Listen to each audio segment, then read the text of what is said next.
A inteligência artificial gera grandes alterações no mundo do trabalho e também no processo judiciário do trabalho.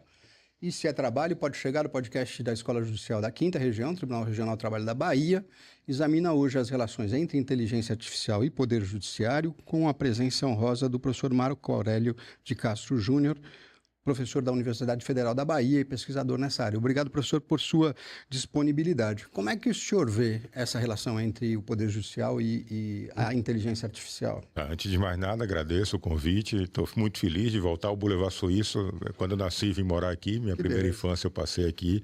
É uma memória muito boa. Bom, eu acho que em qualquer área absolutamente necessário e inevitável o uso da inteligência artificial. Pouco importa, seja na justiça, na produção de carros, de extração de minério, qualquer coisa. Ela vai estar presente, já está presente praticamente tudo, né? Como é que a gente identifica o que é isso, inteligência artificial? Porque o nome já está corrente, tudo é inteligência artificial. O que é o núcleo desse conceito novo? Essa pergunta é interessante, porque sempre que se alcança alguma coisa que se dizia ser próprio e com o uso necessário de inteligência artificial, as pessoas tendem a considerar que aquilo lá, não, isso não é inteligência artificial. Inteligência artificial é outra coisa. Então, é sempre a fase seguinte. Mas nós estamos chegando num momento em que já se reconhece, né, e principalmente com a inteligência artificial generativa, que aquilo que aquele determinado sistema está fazendo é dotado de inteligência artificial, tá? O uso de um sistema para realizar tarefas que poderiam ser realizadas por um ser humano, mas muita vez já de modo mais eficiente e até melhor. Mais rápido? Sem dúvida, mais rápido, sim. Generativa significa ele é capaz de continuar aprendendo, não? Não só continuar aprendendo, mas de criar realmente, produzir coisas novas. Sim. Esse é um modelo matemático? É um modelo matemático. A partir do que ele faz essa criação? Bom, para tentar simplificar, vamos lá. É como se você alimentasse um sistema com um gigantesco banco de dados, tá? E as pessoas se dirigem a esse sistema fazendo perguntas. A qualidade da pergunta vai ditar a qualidade do resultado, né? E ele vai fazendo cálculos preditivos, ver qual seria a sequência mais adequada de palavras encadeadas para realizar aquela pergunta. Então, como, por exemplo, o teclado que a gente usa no celular, aquilo é inteligência artificial. Ele prevê qual seria a próxima letra e aí pode até preencher e sugerir palavras. Só que com a inteligência generativa, fazer muito simplificadamente, ele prevê todas as palavras. Então, ele já prevê o texto, entrega um texto completo. E aí vai fazer a opção a partir do quê? Incidência estatística? Incide mais nesse assunto? Também. Ele vai verificar quais são as palavras que se relacionam mais, mas ele não vai repetir sempre as mesmas palavras. Ele vai produzir uma variação. E essa variação vai ser algo criativo, embora muita gente ache que não haja criatividade, que seja só matemática, né? Então, mas na própria matemática tem criatividade. Não é absolutamente cartesiana, não, como se imagina. Até porque a lógica cartesiana já não explica a inteligência artificial. A gente tem que passar para a lógica paraconsistente, né, que admite o terceiro excluído, que não está na lógica cartesiana, e admite também as contradições. Como é a nossa inteligência? Nós não somos contraditórios com nós mesmos? Claro. Por que um sistema que a gente entende que é inteligente, considerando que nós sejamos também, e já sabemos também, não somos os únicos seres inteligentes, que esse ser que foi criado imaginando um sistema de inteligência parecido com o nosso também não tenha contradições? Vai ter. Sim. O sistema verdadeiramente inteligente é aquele que vai errar. Até porque a gente erra. Pois é. E isso traz também um aspecto ético, né? Porque a construção desse sistema passa pelo viés ideológico, preconceituoso, enfim, a qualidade humana de quem o desenvolveu, não? Nós temos os vieses dos dados e os vieses algoritmos, tá? Ótimo.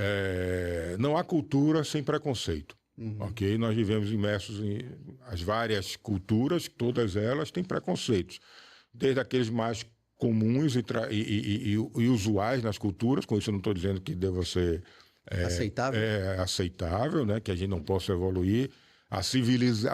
O processo civilizatório ajuda a superar diversos preconceitos, até preconceitos que a gente nem imagina que possam existir em outras culturas.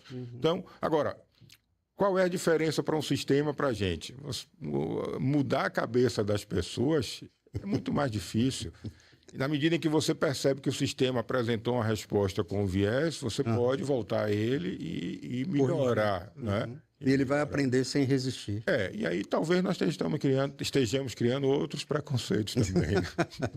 Sim, mas é que é mais fácil, ficou bem notório, corrigi-lo do que corrigir a humanidade. Claro, acho que corrigir uma pessoa já é difícil, né?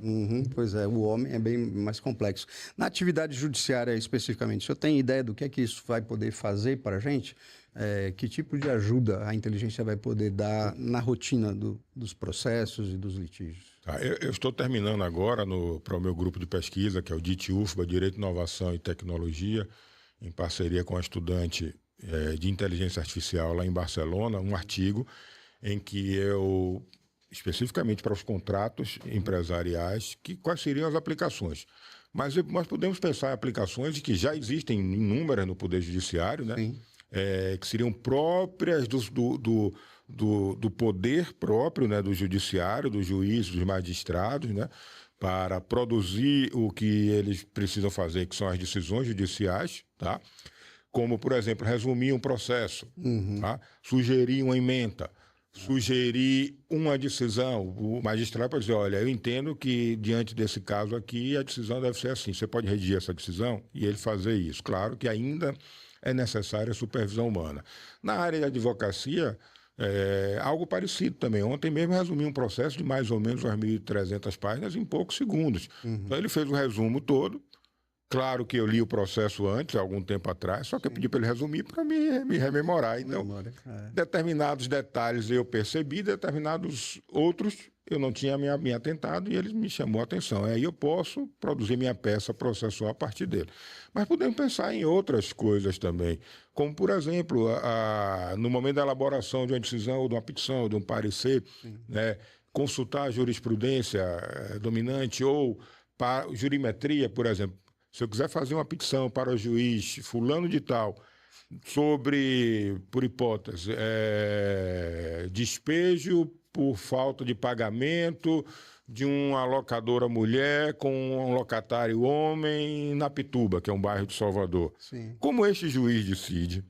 Quais são as teses que seriam melhor apresentar para ele, para que, claro, não vou fugir da verdade nem da realidade, né? Mas o que ele decidiria se eu utilizasse isso? As chances são que ele decida a favor de um ou de outro naquela maneira. Então, isso é uma das possibilidades, né? Agora, óbvio, quem já usou, por exemplo, o ChatGPT ou qualquer outro, vai ver que ele às vezes sugere jurisprudência que não existe. 1, 2, 3, 4, 5, 6, 7, 8 é o número do acórdão e aquilo não existe. Você precisa revisar, né? Essa era a minha questão, professor, com a barreira ética, né? Porque hoje o sistema de decisão no judiciário conta com o concurso de servidores que são assessores dos juízes. Então, quanto mais complexo, maior o volume de trabalho e mais complexo o tribunal, imagino, a quantidade de assessores é maior e a dificuldade do ator que decide supervisionar cada pedaço da decisão é proporcionalmente maior. Mas ainda há. Não há um risco ético grave aí da gente pegar colegas juízes e ministros, desembargadores, que descansem na inteligência artificial? Quer dizer, já ensinei a ela como eu decido, ele decide os casos por mim. Bom, vamos lá. Vamos lá. Na realidade, hoje em dia, o que nós vemos é que, claro, muitos dos magistrados consultam os autos, examinam e elaboram suas decisões com base naquilo que eles entenderam que é o correto. Mas muitos também se valem, como você acabou de falar, dos assessores. Tá? A confiança nos assessores, né? Porque justamente são pessoas de confiança do magistrado, levam ele a aceitar as sugestões, muitas vezes, dos seus auxiliares e chancelam aquilo. Qual seria a diferença, então, ética, para escolher a decisão feita pela inteligência artificial, já que alguém vai assinar algo que não produziu? Eu perguntei primeiro. Pois é, eu não vejo nenhuma. Eu acho que não há dificuldade nenhuma, não há problema nenhum. Tá? Se nós tivermos... Ressalvado esse risco que o senhor mencionou, que a inteligência pode inventar dados, né? Isso tem que ser um cuidado. Por isso que eu falei que é preciso ter a supervisão humana ainda. Tá? É como eu falo nesse livro que eu acabei de lançar, né? que trata da inteligência artificial e decisão judicial. Eu acho que para determinadas coisas, são muito comuns, o mainstream, aquelas decisões reiteradas, você pode usar a inteligência artificial porque vai ajudar o cidadão. Não vai ser rápido, contra o cidadão, vai agilizar o processo judiciário, vai efetivar aquela garantia constitucional. Para que o juiz tenha tempo de fazer o que é mais complexo. E o juiz vai julgar casos de complexidade grande que exijam, de fato, uma reflexão e, mais que isso, uma experiência. Experiência essa que o próprio sistema pode adquirir com o tempo, com uma velocidade muito maior que a gente. Para aprender determinada área de conhecimento, que, por exemplo, que exija uma formação superior, nós temos que ir para uma faculdade, estudar 4 anos e continuar o resto da vida estudando. Para eu transmitir isso para um aluno, por exemplo, eu passo um semestre inteiro para falar de poucos temas. Aquele sistema de inteligência artificial que já tem aquele conhecimento todo armazenado dentro, transmite para o outro em um átimo de segundo.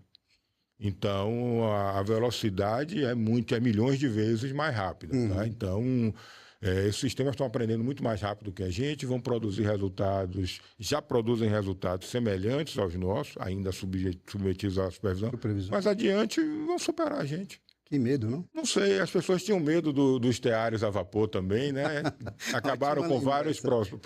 A máquina a vapor assustou bastante gente. E todas as outras, né? O arado e tudo mais, toda a tecnologia traz essa mudança, mas cria novas oportunidades. O grande problema nosso é o seguinte, como no Brasil nós não investimos em educação, nós temos analfabetos que não vão saber fazer as perguntas certas aos sistemas.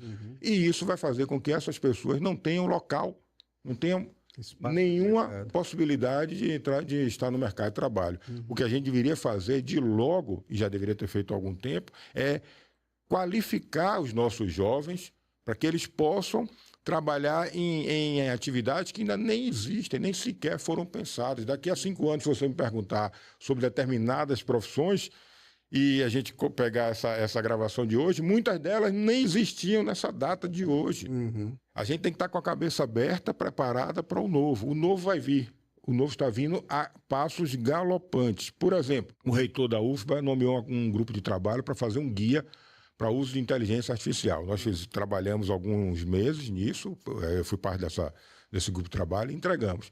Nesse período, o ChatGPT teve 4 ou 5 versões, saíram 2 sistemas de inteligência artificial poderosíssimos da China e a gente está fazendo uma nota de rodapé no trabalho que já está pronto para dizer, olha, foi feito isso nesse período. Pode chegar, escuta hoje o professor Marco Aurélio, da Universidade Federal da Bahia, sobre inteligência artificial e poder judiciário.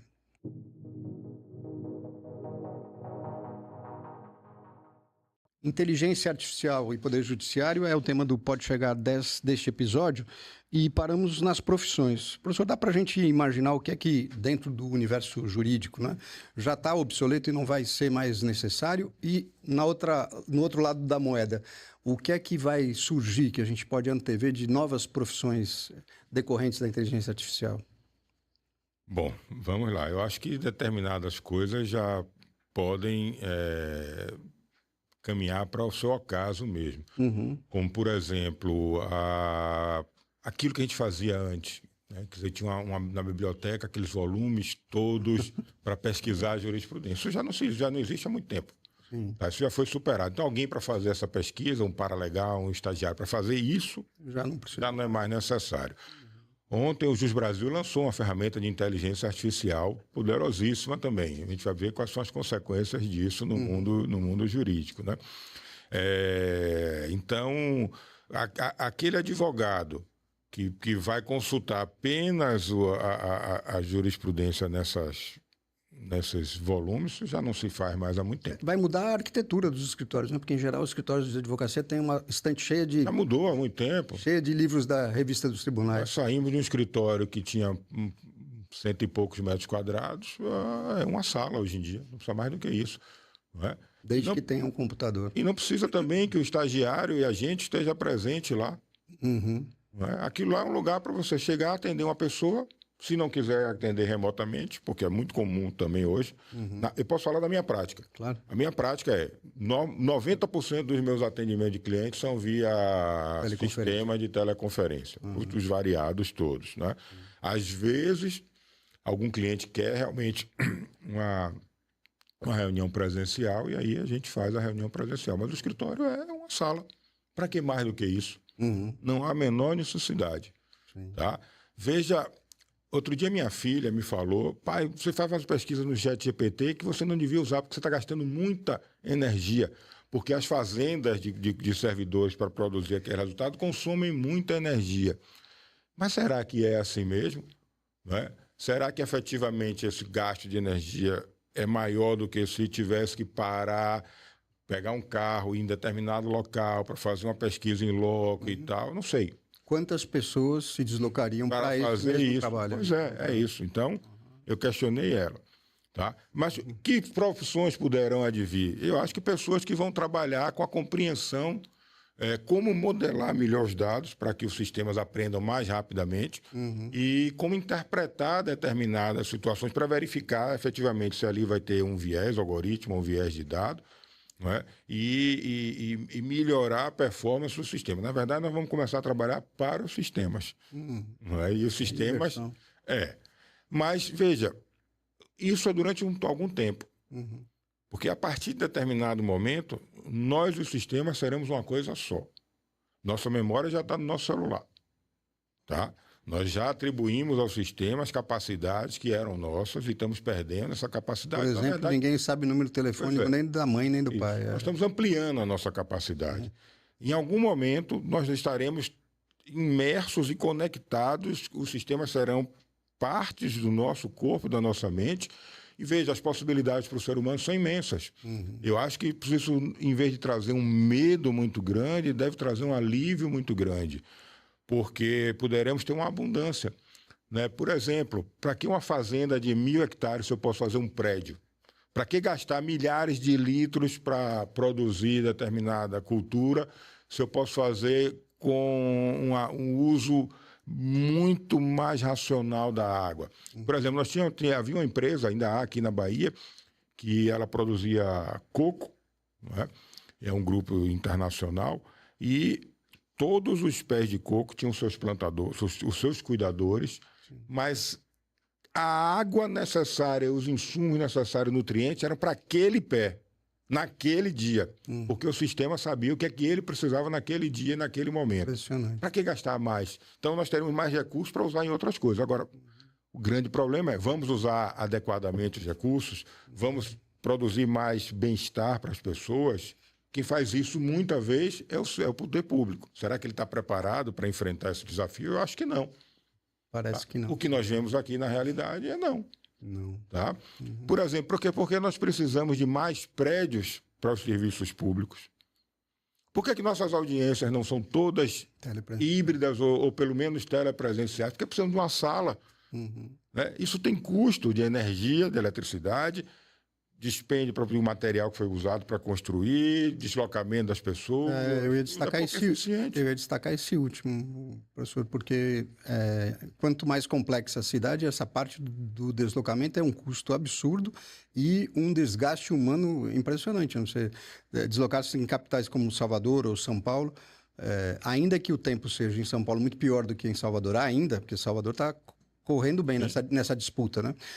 O estresse, o desgaste que a pessoa sofre em conduzir o carro até por conta de assalto, de acidente de carro, ele já chega no trabalho em pior condição do que deveria chegar. Agora, me preocupa um aspecto da privacidade do trabalhador, porque eu fiz uma brincadeira com um desses chats aí de inteligência artificial e perguntei o que é que ele sabia a meu respeito. Ele sabe o nome do meu cachorro, que eu não tenho rede social para escrever e não fotografo meu cachorro, não divulgo isso para ninguém.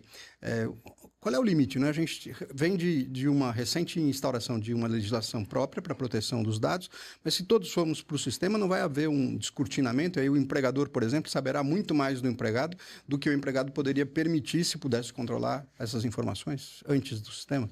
Eu acho que muito é culpa das próprias pessoas. No seu caso, você não divulga o nome do seu cachorro, mas pode ser que alguém tenha falado. Provavelmente. Pode ser que você tenha, nas configurações, permitido que ele acessasse determinadas informações suas. Fotografias, talvez. Fotografias e tudo. Então, se a gente controla o que a gente fornece, A gente, claro, pode ter uma resposta menos precisa e menos profunda, mas a privacidade está mantida. E outra coisa, a legislação está em vigor. Se a LGPD for violada, e o projeto de lei, né, de tratamento da inteligência artificial parece muito com a LGPD, a lei está aí, colocar ela em vigor mesmo, efetivar, né, a lei. Porque, veja, a esfera da intimidade, essa não pode ser alcançada de forma nenhuma por ninguém. Tá? A esfera da privacidade tem coisas que você pode permitir. Né? Eu praticamente só faço publicações nas redes sociais de coisas de trabalho. Sim. Uma vez ou outra, alguns experts me dizem, não, publique você em uma atividade de lazer, porque traz engajamento. E as pessoas estão em busca de engajamento de seguidores.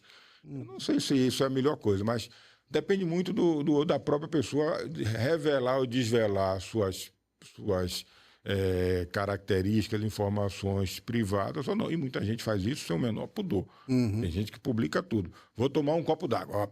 Tirar foto da água. Estou comendo tal coisa, tirar foto. Certamente o senhor já viu também, eu observo no restaurante, que é difícil uma mesa em que a pessoa, antes de comer, não fotografe o prato, né? Pois é. Ou não filme, né? Fazendo uma selfiezinha. O jeito está viajando, tira foto da viagem. Que maravilha. O bandido sabe que ele não está em casa.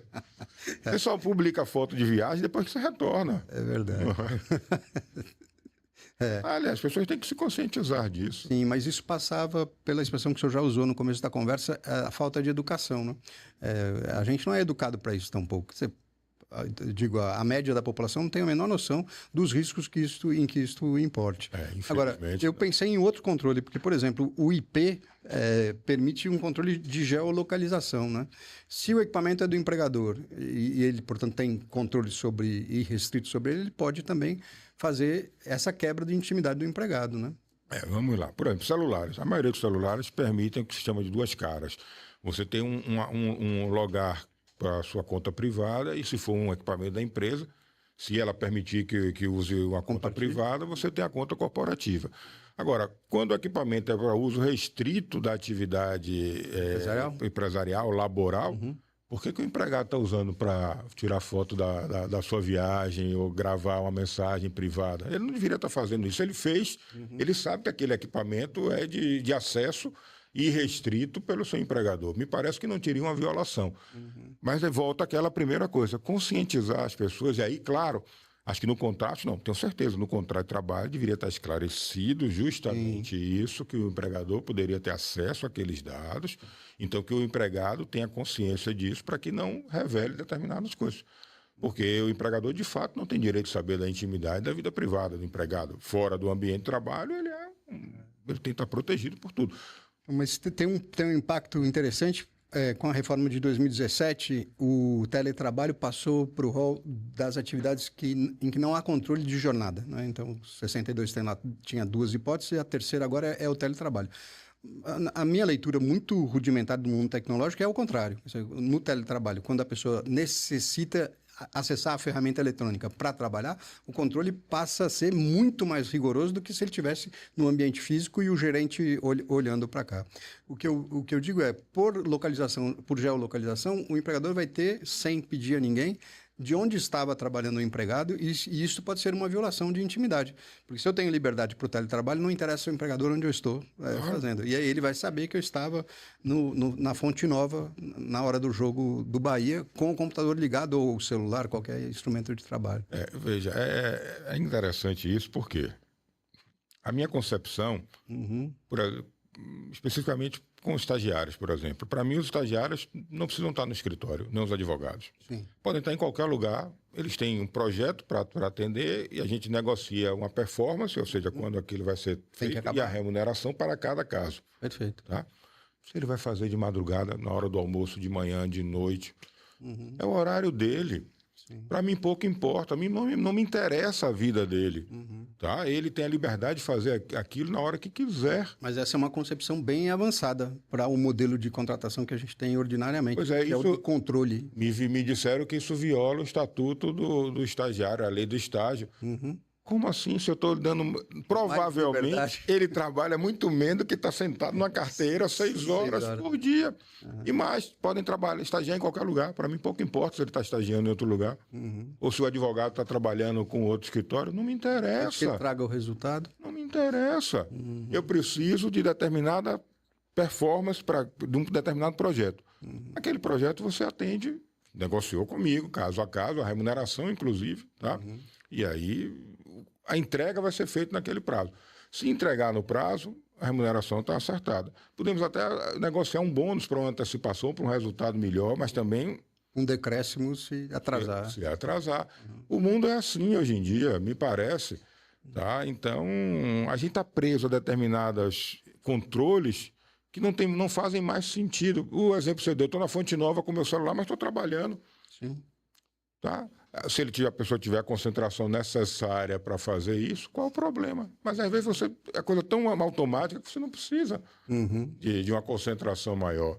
Professor, muito obrigado. Foi muito produtivo ouvi-lo, embora em alguns aspectos assustador. E este foi Pode Chegar, o podcast da Escola Judicial da 5ª Região, Tribunal Regional do Trabalho da Bahia. Até o próximo episódio.